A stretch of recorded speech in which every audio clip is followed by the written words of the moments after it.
안녕하세요. 오늘은 최근 SKT 해킹 사건 때문에 좀 시끄러웠죠.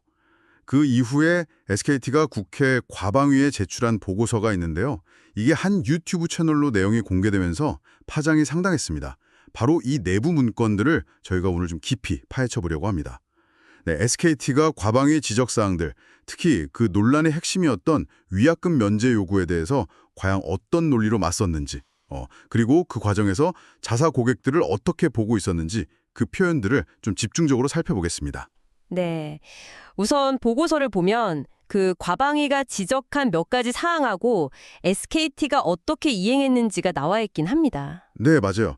뭐 신규 가입자 모집 중단이라던가 유심 보호 서비스 자동 가입 추진, 또 공항에서 유심 교체 지원해주고 뭐 이런 것들이 있었죠. 네. SKT는 대체로 뭐 이런 요구들은 이행했다. 이렇게 보고를 했어요. 근데 여기서 약간 재미있는 점이 그 신규 가입 중단 조치가요. 사실 직영 대리점에만 해당하고 판매점은 빠졌다는 얘기가 있는데 그 내용은 보고서에 명확히 안 나와 있더라고요. 그렇죠. 세부적으로 들어가면 약간씩 그런 차이가 있긴 한데 그래도 역시 제일 큰 쟁점은 위약금 면제 부분이었어요. 국회 쪽에서는 피해본 고객들 생각해서 위약금 없이 해지하게 해줘야 한다. 이렇게 강하게 요구를 했는데 SKT는 이 부분에서 정말 강하게 반발했습니다. 아, 강하게요? 네, 이건 그냥 고객 불만 차원이 아니다 이렇게 본 거죠. 위약금 면제는 이사회 의결까지 가야 하는 아주 중대한 경영사안이다. 이렇게 딱 선을 그었고요. 합리적인 근거 없이 면제해주면 배임 문제가 생길 수 있다. 심지어 주주대표 소송까지 갈 수 있다. 뭐 이런 논리였습니다. 배임, 주주 소송까지요. 네, 거기다 수백만 고객이 만약에 이탈하면 수조 원대 손실이 나서 아예 회사 존립 자체가 어려워질 수도 있다. 이런 주장까지 했어요. 이야, 배임에 회사 존립까지 꺼내들면서 정말 강하게 방어했네요. 근데 여기서 또 눈에 띄는 게요. 아까 그 신규 가입 중단이 있잖아요. SKT는 그걸 자발적 조치라고 표현했다는 거예요. 사실상 과방위 요구 때문에 한 건데 말이죠.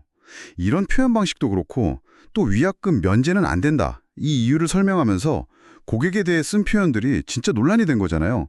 대체 국회의원들한테 고객을 어떻게 설명했길래요? 맞습니다. 그게 정말 문제의 핵심이었죠. SKT는 문서에서 뭐라고 했냐면 위약금을 면제해주면 앞으로 고객들이 그냥 일방적인 주장만으로 계약 해지나 보상을 요구하는 좀 안 좋은 선례가 될 수 있다. 이렇게 우려를 표했어요. 여기서 더 나아가서 좀 뭐랄까 더 직설적인 표현들이 막 나옵니다. 아, 그래요? 어떤 표현들이죠? 예를 들면 서비스 이용에 아무런 문제가 없는 고객들조차도 이 해킹 사건 때문에 우선 바꾸고 보자는 분위기에 휩쓸려서 다른 통신사로 막 옮겨갈 거다. 뭐 이렇게 예측을 한 거예요. 분위기에 휩쓸린다. 네. 그러니까 고객들이 합리적으로 판단하기보다는 그냥 여론이나 분위기에 쉽게 막 흔들리는 사람들이다. 이렇게 보는 시각이 드러나는 거죠. 심지어 번호 이동 엑스도스라는 표현까지 쓰면서 대규모 이탈 공토를 엄청 강조했습니다. 분위기에 휩쓸린다. 아, 이건 고객 입장에서 들으면 진짜 기분 나쁠 수 있는 표현인데요. 근데 여기서 안 끝나고 더 구체적인 사례까지 들었다고요. 그 대팔렘 얘기하면서요? 네, 맞아요. 그 일부 고객들이 위약금을 면제받으면 쓰던 단말기, 특히 아이폰 같은 비싼 폰을 중고로 팔아가지고 뭐 한 40만 원에서 80만 원 이 정도 부당이익을 챙길 수 있다. 이런 아주 구체적인 시나리오까지 제시했어요. 아이폰까지 콕 집어서요. 와. 네, 그러면서 이게 불필요한 사회적 비용을 만든다 이렇게 주장을 한 거죠. 이건 뭐랄까 고객 전체를 잠재적인 모럴 해저대 집단, 그러니까 도덕적 해이를 일으킬 수 있는 집단으로 보는 듯한 그런 뉘앙스예요. 정말 놀랍네요. 그냥 가능성만 얘기한 게 아니라 아이폰이라는 구체적인 기기 이름에 예상 차이까지 딱 계산해서 국회에 냈다는 거잖아요. 그렇죠. 그리고 이런 논리가 다른 설명 자료에서도 계속 반복돼요. 아, 또 있나요? 네. 위약금 면제가 왜 부당한지 설명하려고 여러 이유를 댔는데요. 예를 들면 약정 기간 거의 다 채운 고객이랑 이제 막 시작한 고객 간에 형평성 문제가 생긴다. 뭐 이런 주장을 했고요.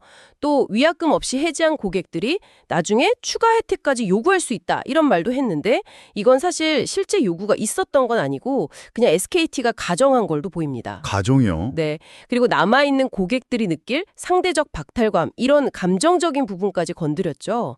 근데 사실 이런 주장들 상당수가 아직 일어나지도 않은 일을 가지고 미리 걱정하는 약간 허수아비 때리기 아니냐 이런 비판도 가능합니다. 네, 허수아비 때리기.